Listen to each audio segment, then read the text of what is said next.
All right, President Cauce, thanks for doing this. Sure. Why now?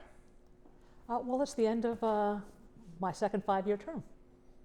And so this was all preordained. This is not related to any recent events. Actually, you're absolutely right. It was preordained. I promised the Regents when I began that I planned to do, 2 terms, and I did. And this is the end of it. What are you most proud of?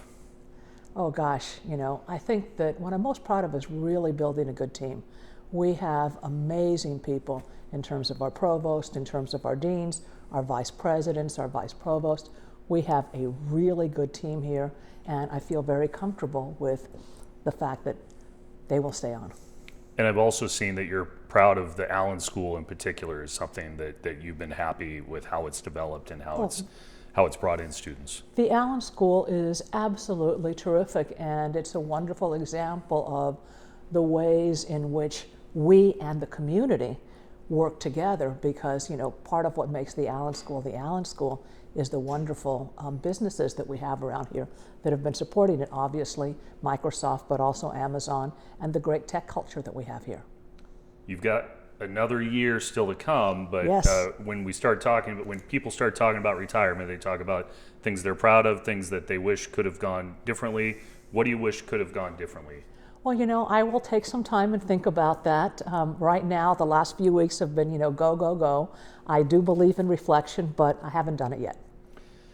And I'm not actually retiring. I am stepping down from this job.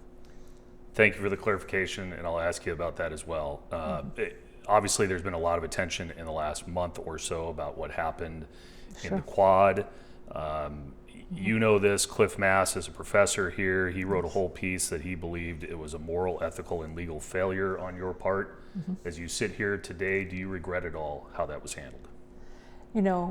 We will be doing some real reflection on that. I'm sure that I can't think of anything where you couldn't do some things, better, but an ethical, I don't think so. Cliff was one of my biggest fans not that long ago when I helped him make a transition after he was let go from another. And, now I've fallen out of favor, and so it goes.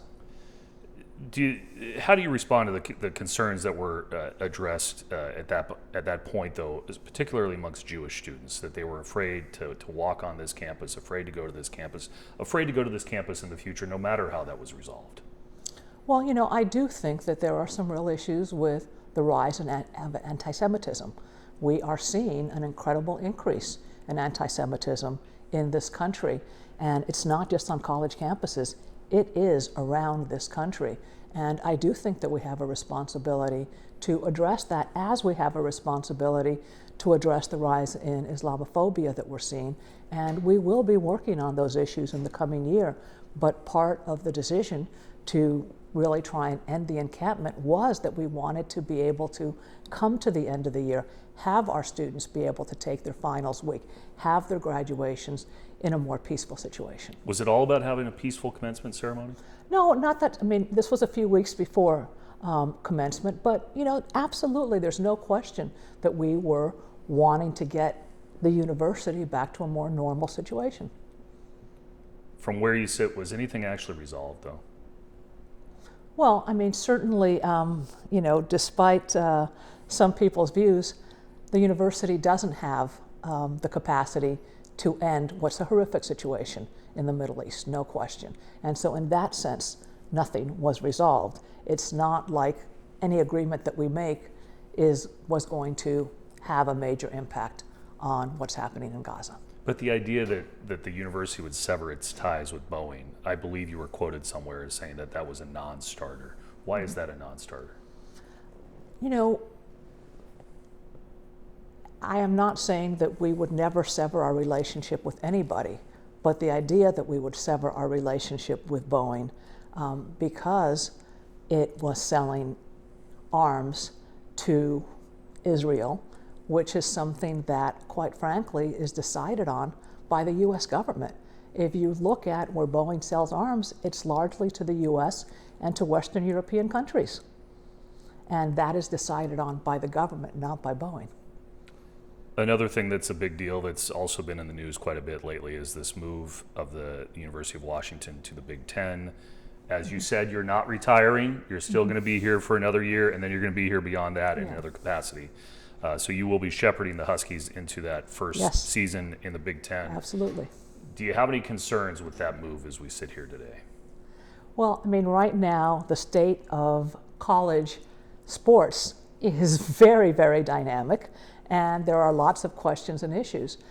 I feel, and part of what's exciting and why I'm very positive about being part of the Big Ten, is that the Big Ten will be at the table shaping the future of college sports. And so we will be part of shaping that future. And that is really important because it's a very dynamic time.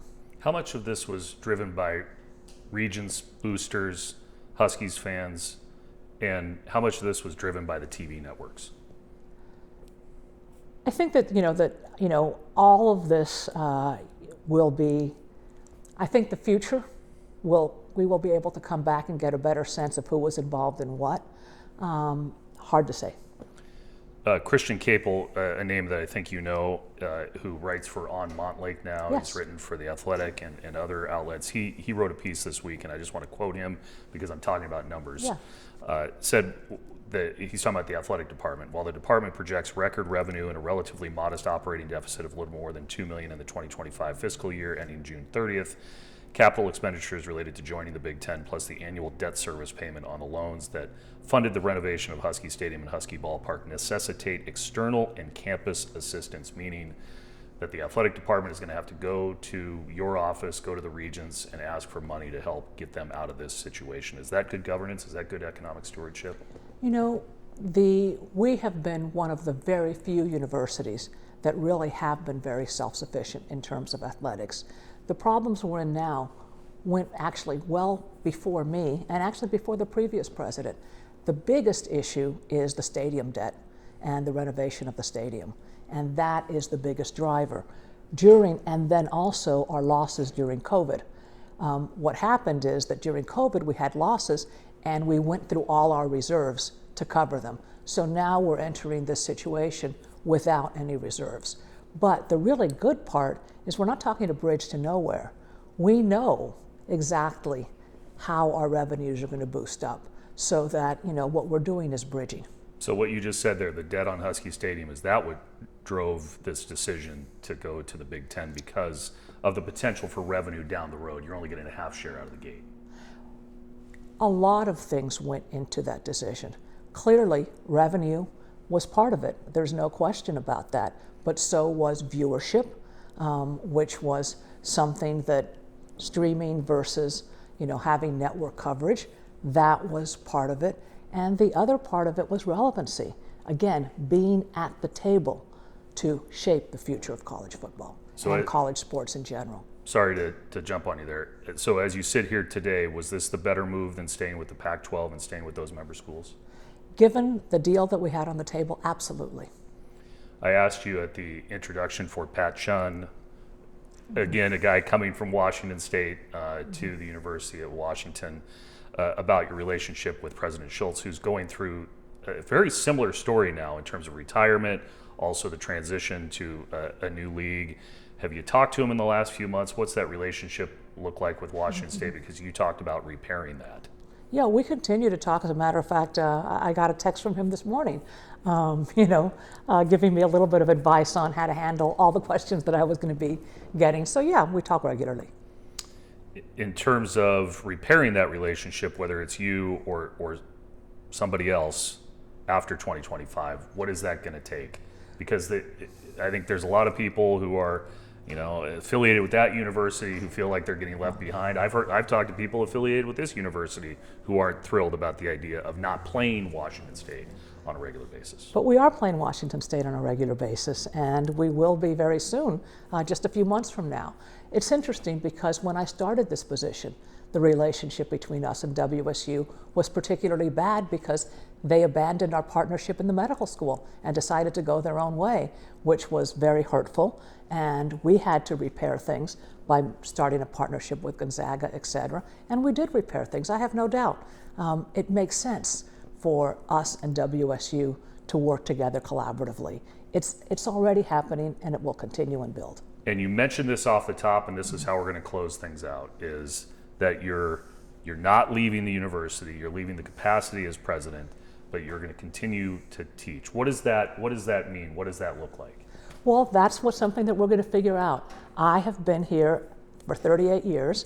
I have not taken any time off since 1990, so I am going to take my sabbatical leave, do some writing, and then think about what's the best way for me to return for a while. And what does that look like in finding the new president? Are you involved in that? And what type of person do you think is needed to lead this university? Well, I'm not going to be involved in that in the sense of I won't be on the search committee, but I would suspect that, finalist potential candidates will call me up and ask me about the job, et cetera. And I would certainly be happy to advise in whatever way makes sense, as well as to serve in an advising capacity during the transition period once someone does come here. I think it is an incredibly great job. The University of Washington is a wonderful university. It is already in a great position, but it has room to grow and to get even better. And so it's a great job, and I think we'll be able to attract a host of fabulous people.